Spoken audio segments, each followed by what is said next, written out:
కడప జిల్లా మైదుకూరులో భారీ విజయం దిశగా దూసుకెళ్తున్న పుట్ట. మైదుకూరు టీడీపీలోకి వలసలు కడుతున్న వైసీపీ ముఖ్య నేతలు ఈసారి ఎలాగైనా విజయం సాధించాలని ప్రతి పల్లెలో ప్రతి గడపకు వెళ్తున్న పుట్ట. 2 సార్లు ఓడిపోయా, ఒక్క అవకాశం ఇవ్వండి. ఇప్పటికే దాదాపు 80% ఓటర్లను నేరుగా కలిసిన పుట్ట. యూత్లో విపరీతమైన ఫాలోయింగ్ తెచ్చుకున్న పుట్ట. అన్ని సామాజిక వర్గాలు ముక్త కంఠంతో పుట్టా వైపే మొగ్గు. ప్రతి సర్వేలోనూ పుట్టా గెలుపు ఖాయమని తెలుపుతున్నాయి. చేరికలు లేని రోజే లేదంటే నమ్మలేం. సోషల్ మీడియాలో విపరీతమైన ఫాలోయింగ్ పెంచుకున్న పుట్ట అందరివాడు అనేలా సాగుతున్న రాజకీయ ప్రయాణం. కడప జిల్లాలో మైదుకూరు వ్యవసాయ ఆధారిత ప్రాంతం. జిల్లాకు సెంటర్ పాయింట్ కూడా ఈ నియోజకవర్గమే. మొదటి నుంచి ఈ నియోజకవర్గం కాంగ్రెస్కు కంచుకోటగా ఉంది. ఆ తర్వాత వైసీపీకి కంచుకోటగా మారింది. మొత్తానికి ఈ నియోజకవర్గం కూడా వైఎస్ఆర్ ఫ్యామిలీకి కంచుకోట అని చెప్పాలి. ఈ నియోజకవర్గంలో రెడ్డి సామాజిక వర్గం వారిదే రాజకీయ పెత్తనం.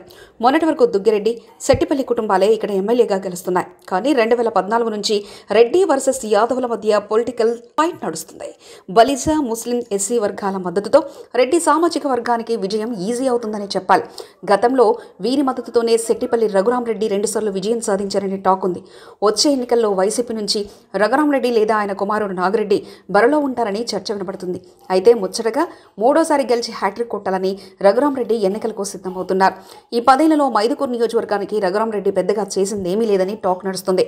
కేసీ కెనాల్ను అభివృద్ధి చేయకపోవడం, తెలుగు గంగా, బ్రహ్మసాగర్ రిజర్వాయర్ పనులను చేయకపోవడంతో సొంత నేతలే ఆయనపై అసంతృప్తిగా ఉన్నారని చర్చ వినపడుతుంది. అంతేకాకుండా క్యాడర్ను పట్టించుకోకపోవడం, కొందరిని మాత్రమే దగ్గరికి తీయడంతో ఆయనపై అసంతృప్తి బాగా పెరిగిందని టాక్ వినపడుతుంది. అంతేకాకుండా ఆయనపై అవినీతి ఆరోపణలు కూడా పెద్ద ఎత్తున వినపడుతున్నాయి. ఈ అంశాలన్నీ రఘురామరెడ్డి ఓటమికి కారణమవుతాయని సొంత నేతలే విమర్శిస్తున్నారన్న చర్చ ఉంది. ఇక 2 సార్లు ఓడిపోయిన 3వ సారి కూడా మైదుకూరు టీడీపీ అభ్యర్థిగా పుట్టా సుధాకర్ యాదవ్నే చంద్రబాబు ప్రకటించారు. కడప జిల్లాలో బీసీలకు అసెంబ్లీ టికెట్ ఇచ్చిన ఘనత టీడీపీదే అని చెప్పాలి. 2 సార్లు ఓటమిని చూసిన సుధాకర్ యాదవ్ ఈసారి ఎలాగైనా గెలవాలని కసితో పనిచేస్తున్నారు. అందుకు తగ్గట్టుగానే యాక్షన్ ప్లాన్ రెడీ చేసుకుని జనాల్లోకి వెళ్తున్నారు. మైదుకూరు టీడీపీలోకి భారీ ఎత్తున చేరికలు జరుగుతున్నాయి. చేరికలు లేని రోజు లేదు అంటే నమ్మలేమని తమ్ముళ్ళు చెప్తున్నారు. 2 సార్లు ఓడిపోయా, ఒక్క అవకాశం ఇవ్వండి అంటూ ఇప్పటికే దాదాపు 80% ఓటర్లను నేరుగా పుట్టా కలిశారని టాక్ ఉంది. ఈ మధ్యకాలంలో పుట్టా యూత్లో విపరీతమైన ఫాలోయింగ్ తెచ్చుకున్నారన్న చర్చ వినపడుతుంది. అన్ని సామాజిక వర్గాలు ముక్త కంఠంతో పుట్టా వైపే మొగ్గు చూపుతున్నాయని నియోజకవర్గంలోని రాజకీయ పెద్దలు చెప్తున్నారు. ప్రతి సర్వేలోనూ పుట్టా గెలుపు ఖాయమని చెప్తున్నాయి. అంతేకాకుండా గత మున్సిపల్ ఎన్నికల్లో రాష్ట్రంలో తాడిపత్రి తర్వాత మైదుకూరులోనే అత్యధిక మున్సిపల్ కౌన్సిలర్ను గెలిపించిన ఘనత సుధాకర్ యాదవ్దే అని చెప్పాలి. గత మున్సిపల్ ఎన్నికల ఫలితాలే మళ్లీ మైదుకూరులో రిపీట్ కాబోతున్నాయని తమ్ముళ్ళు చెప్తున్నారు.